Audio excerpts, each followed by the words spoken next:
Israel ಹಾಗೂ ಲೆಬನಾನ್ನ ಯುದ್ಧದ ನಡುವೆ ಇರಾನ್ ಎಂಟ್ರಿ ಆಗಿರೋದು ಇನ್ನೇನು ಪರಿಣಾಮಗಳನ್ನ ಬೀರುತ್ತೋ ಅನ್ನೋ ಆತಂಕ ಇಡೀ ಜಗತ್ತಿಗೆ. ಏನೇನು ಪರಿಣಾಮ, ಅಡ್ಡ ಪರಿಣಾಮಗಳು? ಇಸ್ರೇಲ್ ಲೆಬನಾನ್ ಯುದ್ಧಕ್ಕೆ ಇರಾನ್ ಎಂಟ್ರಿ ಕೊಟ್ಟ ಬೆನ್ನಲ್ಲೇ ತೈಲ ಪೂರೈಕೆ ರಾಷ್ಟ್ರಗಳಲ್ಲಿ ವಿಶ್ವದಾದ್ಯಂತ ತೈಲ ತಲ್ಲಣದ ಆತಂಕ ಶುರುವಾಗ್ತಾ ಇದೆ.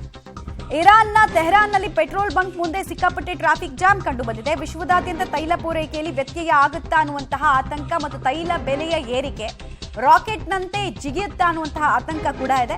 ದೇಶದಲ್ಲೂ ಪೆಟ್ರೋಲ್ ಡೀಸೆಲ್ನ ದರ ಏರಿಕೆ ಆಗುತ್ತಾ ಅನ್ನೋ ಆತಂಕ ಜನಸಾಮಾನ್ಯರಲ್ಲಿದೆ.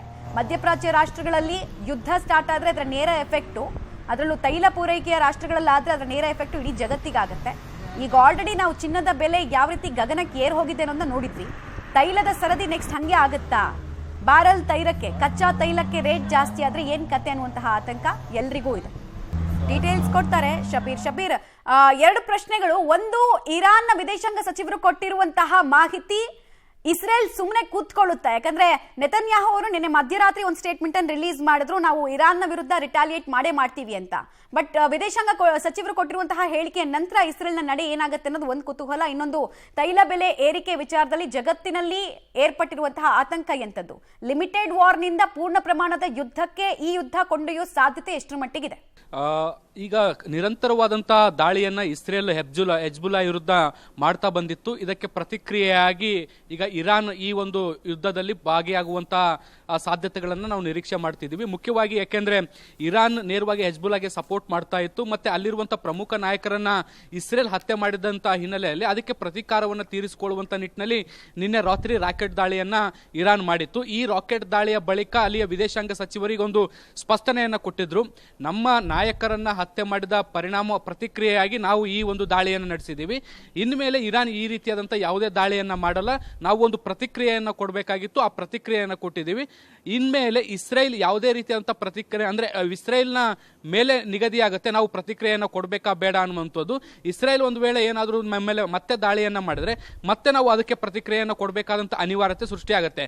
ಅದನ್ನ ಹೊರತುಪಡಿಸಿ ನಾವು ಇನ್ನು ಮುಂದೆ ಯಾವುದೇ ದಾಳಿಗಳನ್ನ ಮಾಡಲ್ಲ ಅನ್ನುವಂಥದ್ದನ್ನ ಇರಾನ್ ಸ್ಪಷ್ಟಪಡಿಸಿದೆ. ಆದ್ರೆ ಸುಮಾರು 400ಕ್ಕಿಂತ ಹೆಚ್ಚು ರಾಕೆಟ್ಗಳನ್ನ ಏಕಕಾಲದಲ್ಲಿ ಉಡಾಯಿಸಿರುವಂತಹ ಹಿನ್ನೆಲೆಯಲ್ಲಿ ಈಗ ಇಸ್ರೇಲ್ ಸುಮ್ಮನೆ ಕೂತ್ಕೊಳ್ಳುತ್ತಾ ಅಥವಾ ಇದಕ್ಕೆ ಪ್ರತಿಕ್ರಿಯೆ ಕೊಡುತ್ತಾ ಅನ್ನುವಂತ ಪ್ರಶ್ನೆಯೂ ಕೂಡ ಸದ್ಯಕ್ಕೆ ಇರುವಂತದ್ದು. ಇವತ್ತು ಬೆಳಗ್ಗೆಯಿಂದಲೂ ಕೂಡ ಸಾಕಷ್ಟು ಚಟುವಟಿಕೆಗಳು ಲೆಬನಾನ್ ಮತ್ತೆ ಇಸ್ರೇಲ್ನ ಗಡಿಯಲ್ಲಿ ನಡೀತಾ ಇರುವಂತದ್ದು. ಇಸ್ರೇಲ್ ಸೇನೆ ಏನಿದೆ ಅದು ಈಗಾಗಲೇ ಭೂ ಸೇನೆ ಏನಿದೆ ಅದು ಈಗಾಗಲೇ ಬೇರೆ ಬೇರೆ ಕಡೆಗಳಲ್ಲಿ ಹೆಜ್ಬುಲ್ಲಾದ ಬಾಕಿ ನಾಯಕರನ್ನ ಹೊಡೆದುರುಳಿಸುವಂತ ಕೆಲಸವನ್ನ ಮತ್ತೆ ಸದಸ್ಯರನ್ನ ಹತ್ಯೆ ಮಾಡುವಂತ ಕೆಲಸವನ್ನ ಮಾಡ್ತಿದೆ. ಆದ್ರೆ ದೊಡ್ಡ ಮಟ್ಟದ ವೈಮಾನಿಕ ದಾಳಿಗಳನ್ನ ನಡೆಸುತ್ತಾ ಅನ್ನುವಂತ ಅನುಮಾನಗಳಿದಾವೆ. ಈಗ ಸದ್ಯಕ್ಕೆ ಪ್ರಮುಖ ವಿಮಾನಗಳ ಹಾರಾಟವನ್ನ ಕೂಡ ಈಗ ಸ್ಥಗಿತ ಮಾಡಿರುವಂತದ್ದು.